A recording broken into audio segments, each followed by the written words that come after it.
¿Qué significa Franco hoy día para España? Pues yo pienso que un ejemplo para los gobernantes y un ejemplo para los españoles y para los católicos. Y eso tienen que enseñarlo bien enseñado, no cambiando las cosas. Cuando la historia se cambia, no es historia, es un cuento. ¿Quiénes cambian la historia? Pues actualmente los políticos que están, los medios de comunicación, en general, y en las escuelas. Y yo hablo con cantidad de gente, y cantidad de gente que me encuentro por la calle, y cantidad de gente que me dice, mire padre, los mejores años de mi vida en tiempos del caudillo. Y mucha gente me ha dicho a mí, yo me enteré que vivíamos en dictadura 2 años después de morir Franco cuando empezaron a decirlo. Y la gente, pero vivíamos en dictadura. Pues yo entraba, salía, subía y bajaba y a mí nadie me dijo nada. Por hecho, hay gente que vivió aquellos años. Yo, gracias a Dios, viví 7 años, por desgracia no pude vivir más, pero en fin. La Iglesia siempre apoyaba a Franco. La Iglesia siempre apoya al que sirve a Dios y siempre reza por la conversión de los que no sirven a Dios.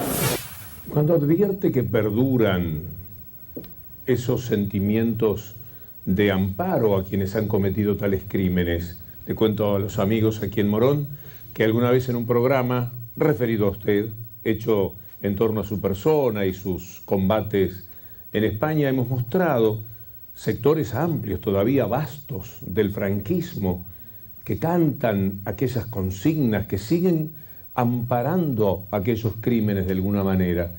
Y esto cada vez cuesta más entenderlo, pero también da una idea de la espesura que tiene ese adversario. Sí, cuesta absolutamente todo entenderlo, ¿no? Porque yo no tengo capacidad para aceptar que todavía se sigan planteando cuestiones de defensa de lo que fue un régimen fascista, castrador de derechos y de conciencias, ¿no?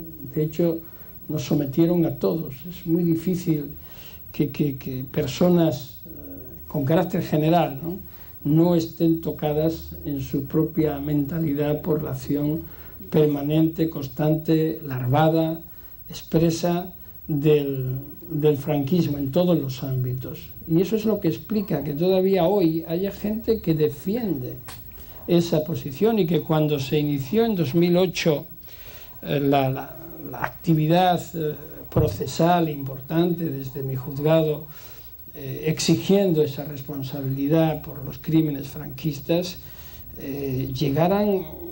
había veces que parecía que estábamos en el 36 con esas opiniones, de nuevo, o expresiones tales como decir, no, se enterraron como perros que siguen ahí enterrados, unas cosas de locos, ¿no? Y a la vez veías a la gente joven. Yo me recuerdo mi hija Aurora, la pequeña, que entonces tenía 18 años, me decía, pero papá, ¿cuál es el problema?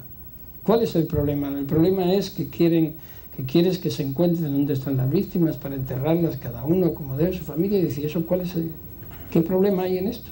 Digo, sí, pues efectivamente, eso es. ¿Qué problema hay? Ninguno, pero no hemos superado. Y no hemos superado el franquismo, digan lo que digan los próceres de la transición, de la mal llamada modélica transición española que se exportó urbi et orbi a todo el mundo, es que no resolvieron. De lo único que no se habló en la transición fueron de 3 cosas: el poder económico, el poder de la Iglesia y los crímenes franquistas. Y dentro de ellos la justicia. Qué gusto estar con el doctor Baltasar Garzón en este mano a mano que permite conversar sobre todos los temas. Hacemos una pequeña pausa y enseguida continuamos con esta clase magistral del doctor Garzón. Ya volvemos.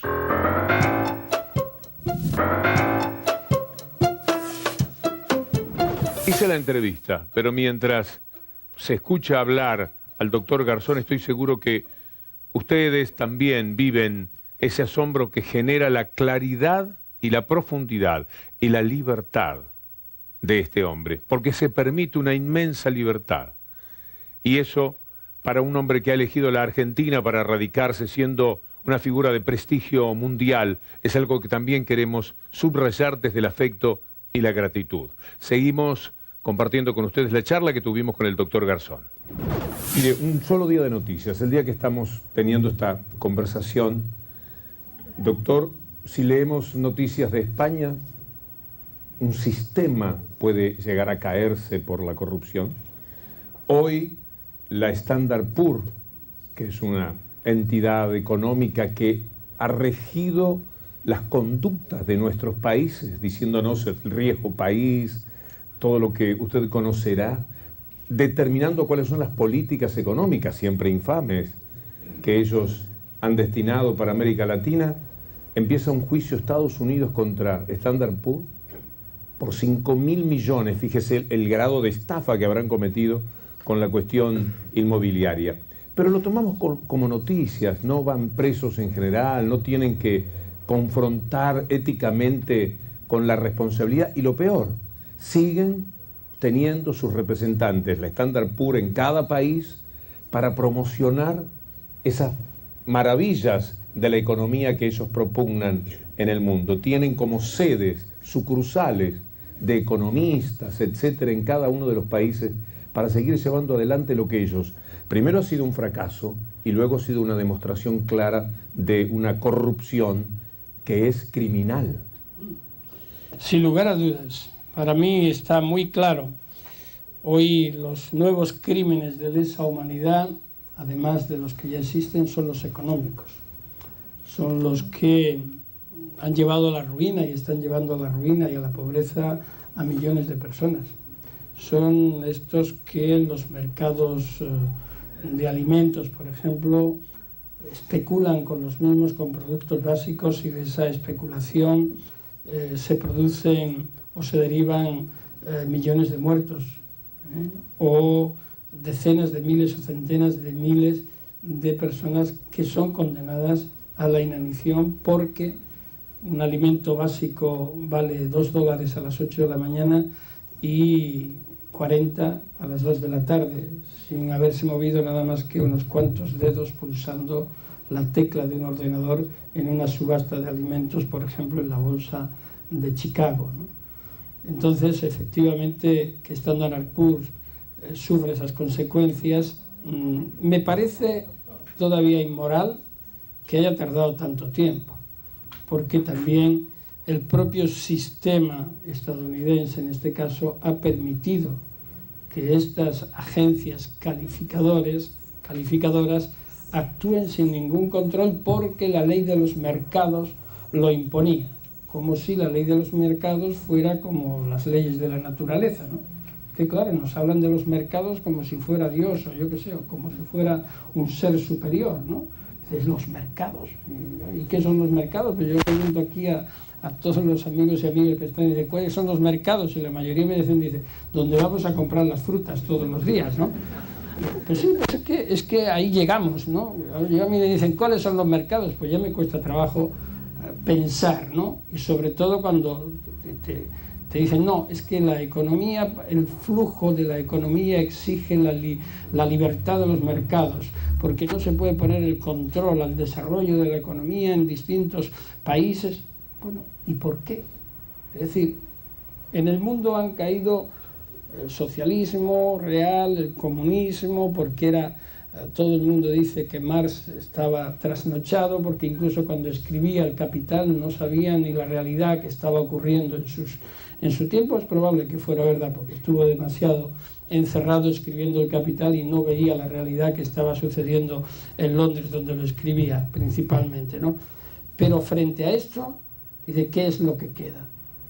Un capitalismo totalitario, depredador, que abunda cada vez más en las diferencias, las desigualdades. Los más pobres son más pobres, a pesar de que pueda haber más ayudas.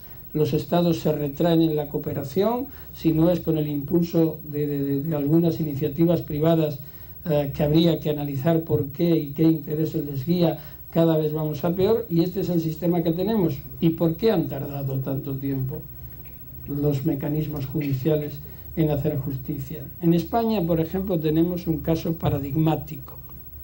Una entidad bancaria que la presidía en su última época el que fue también presidente del Fondo Monetario Internacional, Rodrigo Rato, y a su vez fue ministro y vicepresidente económico con el gobierno del Partido Popular. Y tenemos una serie de productos financieros que se llaman las opciones preferentes. Eso no es más que algo que desde el principio se sabía que iba a ser una estafa y que se generó confianza principalmente en gente mayor, diciéndole: mire, el producto que tiene usted aquí de toda su vida, no se preocupe, yo se lo voy a multiplicar. Y llegaba el hombre o la mujer con sus 80 años y dice: mire, pero si es que ya me quedan pocos años de vida, son las pensiones que tenemos y no queremos. No, señora María, señor Pedro, si no hay ningún riesgo, yo se lo muevo, usted confía en mí, soy su director. Bueno, hijo, sí, pues venga, tal. Y luego, cuando han ido a recogerlo, decían 0 euros. ¿Por qué? Porque eran productos arriesgados, tóxicos desde el principio, que han quedado en nada, porque no había nada debajo que lo sustentara. ¿Cómo se puede calificar a esto? Cuando hay decenas de miles, 350.000 personas que han caído en esa trampa. Y todavía seguimos pensando en si hay responsabilidad o no, y qué responsabilidad tiene el Estado y las autoridades económico-monetarias que sabían que esto era así, ¿no? De lo que estamos hablando ahí, doctor, es del rol del Estado. El estado de bienestar de Europa, el propio estado de bienestar de los Estados Unidos, que de alguna forma vino de la depresión, a través de Roosevelt, etcétera, y que dura hasta, estimo yo por lo que he aprendido, hasta 1880 aproximadamente, cuando empieza la salvajada de la desregulación, que nos ha llevado a toda esta situación en la cual el Estado no regula, el Estado tiene que ser un tonto auxiliar de las firmas, de las depravadas manifestaciones económicas que esos llevan a cabo. ¿Cómo ve este fortalecimiento de la idea del Estado en una buena parte de nuestra América frente a este desdén de los economistas del mundo que siguen negando el rol y la importancia de ese Estado regulador que le dio tanta felicidad a Europa y también a los Estados Unidos? El neoliberalismo que nos gobierna, entre comillas, o incluso sin las comillas, en el mundo, ha mostrado sus consecuencias y está mostrando sus consecuencias en el mundo entero, pero en esta parte del universo y de la Tierra se ha sufrido, ¿no? Argentina ha sufrido en sus propias carnes durante algunos años ese tipo de política monetarista por parte impuesta en forma brutal por el Fondo Monetario Internacional, pero también se supo enfrentar al mismo, y precisamente porque se enfrentó pudo salir de donde estaba, ¿no? La grandeza de lo que está sucediendo en esta parte del mundo es esa. Ahí Latinoamérica se está mirando a sí mismo, ¿no? Esa relación sur-sur en vez de sur-norte, que siempre ha sido la que se defendía. El Tratado de Libre Comercio entre Estados Unidos y Latinoamérica parecía que fuera la panacea, la única vía posible, hasta que algunos países han empezado a mirarse hacia sí mismo y a ver que puede existir una forma diferente de afrontar lo que son esas relaciones económicas, lo que son esas relaciones financieras, lo que es plantarse frente al dictado de esos mercados que normalmente son externos, son insensibles y que lo único que generan es la zozobra de una crisis en gran medida provocada por los mismos, ¿no?